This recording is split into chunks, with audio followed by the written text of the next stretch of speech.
Υπάρχουν άνθρωποι που κάνουν ολόκληρες συζητήσεις στο κεφάλι τους, στο μπάνιο, στο κρεβάτι, στο δρόμο, νικάνε καυγάδες που δεν έγιναν ποτέ, ετοιμάζουν απαντήσεις σε ερωτήσεις που κανείς δεν τους έκανε, εξηγούν τον εαυτό τους σε ανθρώπους που δεν ήταν ποτέ εκεί να τους ακούσουν και μετά επιστρέφουν στην πραγματικότητα και δεν λένε τίποτα. Στην ψυχολογία αυτό ονομάζεται νοητική πρόβα και δεν είναι σημάδι τρέλας.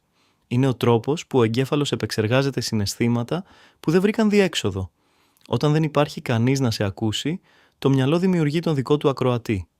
Συμβαίνει σε ανθρώπους που μεγάλωσαν νιώθοντας ότι η φωνή τους δεν είχε χώρο, που άκουγαν άσετο ή υπερβάλλεις και σιώπησαν. Αυτές οι φανταστικές συζητήσεις δεν είναι χάσιμο χρόνου. Είναι αυτά που πάντα ήθελες να πεις και κανείς δεν σου έδωσε ποτέ χώρο να τα πεις. Και αν αναρωτιέσαι γιατί εσύ το κάνεις αυτό, ίσως αξίζει να το εξερευνήσεις. Φτιάξαμε ένα δωρεάν τεστ που μετράει άγχος, κατάθλιψη και άλλες ψυχολογικές παραμέτρους που συχνά κρύβονται πίσω από καθημερινές συνήθειες όπως αυτή. Θα βρεις το τεστ στον σύνδεσμο στο προφίλ μας.